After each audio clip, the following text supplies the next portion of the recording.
s'appelle Agathe Perrier et elle a de bonnes nouvelles à nous annoncer. Elle fait partie d'un web journal qui s'appelle Marcel. À tout de suite.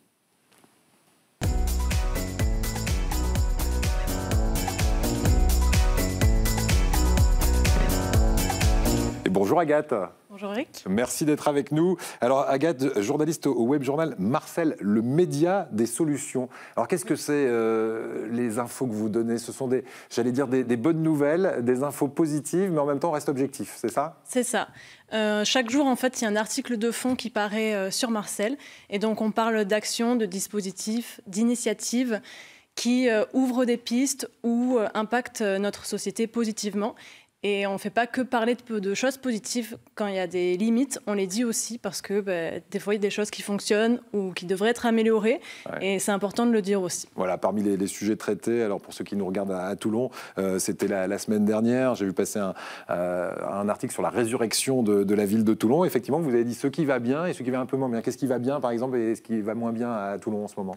Eh bien, ce qui a été donc mis en avant, c'est le fait que la ville s'est transformée ces 15-20 dernières années, menée notamment par une politique de rénovation urbaine forte, une politique culturelle forte. Et donc, ça a vraiment métamorphosé la ville. Mais ce que dit la journaliste Guylaine Idou aussi à la fin de l'article, c'est qu'il y a encore des choses à améliorer, notamment sur les écoles, sur les crèches, sur les centres commerciaux. D'accord. Donc voilà, on donne effectivement tout le panel, mais on essaye d'avoir un angle quand même à la base de ce qui va bien, parce que c'est important aussi de donner les nouvelles qui vont bien. Alors, le mois dernier, et on va s'intéresser à cette info-là, vous vous êtes intéressé à un lycée, Antonin Artaud, ce lycée que vous connaissez bien, parce qu'il paraît que c'est un lycée que vous avez fréquenté dans les quartiers nord de Marseille, avec une classe préparatoire aux grandes écoles unique en France. Qu'est-ce qu'elle a d'unique en France ? Eh bien, en fait, c'est une classe qui s'appelle CPES, ça veut dire classe préparatoire aux études supérieures.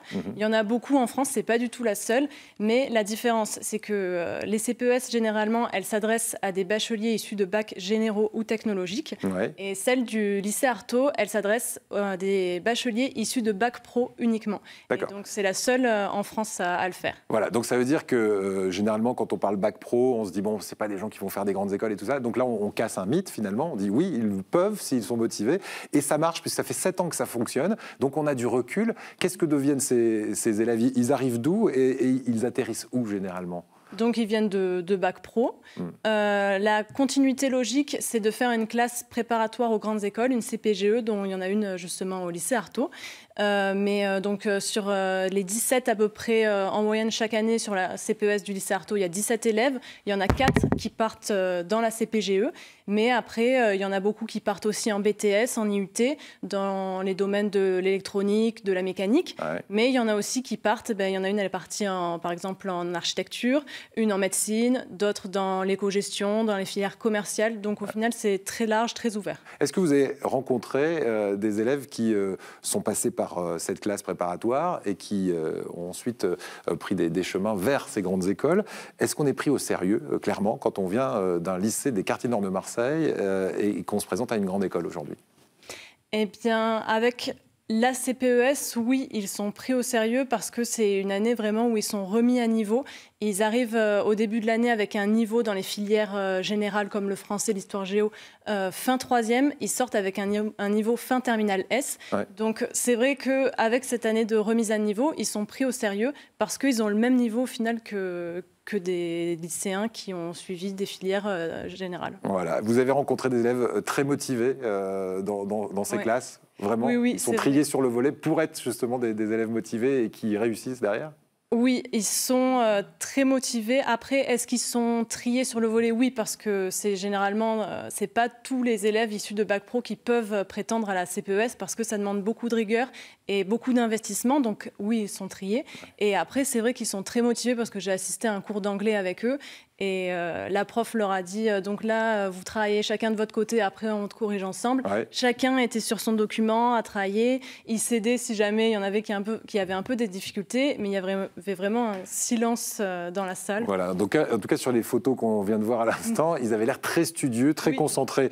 Et pour terminer, puisque les bonnes choses doivent être copiées, eh bien c'est le cas. Qu'est-ce que devient cette classe préparatoire? On va peut-être la cloner ailleurs?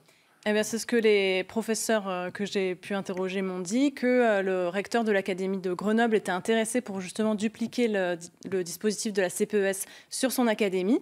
Donc, c'est en discussion. Après, on n'est pas encore sûr que ça va se faire, mais en tout cas, ça intéresse parce que ça a des résultats. Voilà, donc on vient de loin pour voir comment ça se passe ici, dans notre région Provence-Alpes-Côte d'Azur, cette classe de préparation aux études supérieures. Merci beaucoup. Et pour aller lire tous ces articles, c'est sur abonnement. Expliquez-nous comment ça fonctionne. Pour terminer, Marcel. Oui, alors Marcel, c'est accessible à l'adresse marcel.media. Un article par jour. Le début de l'article est accessible pour tous et sinon, il faut être abonné à 5 € par mois. Voilà, marcel.media et tous les jours, un nouvel article sur des choses qui, en tout cas, proposent des solutions. Et c'est très bien, oui, je suis abonnée. Donc Virginie est abonnée. Je suis abonnée, je peux vous dire que c'est très intéressant. Bravo. Et ben, nous aurons des nouvelles d'Agathe et de ses confrères et consoeurs journalistes régulièrement dans cette émission, puisque vous viendrez nous défendre ici sur le plateau quelques-uns de vos sujets. Merci à vous, Agathe. À très bientôt pour d'autres nouvelles positives. Et si vous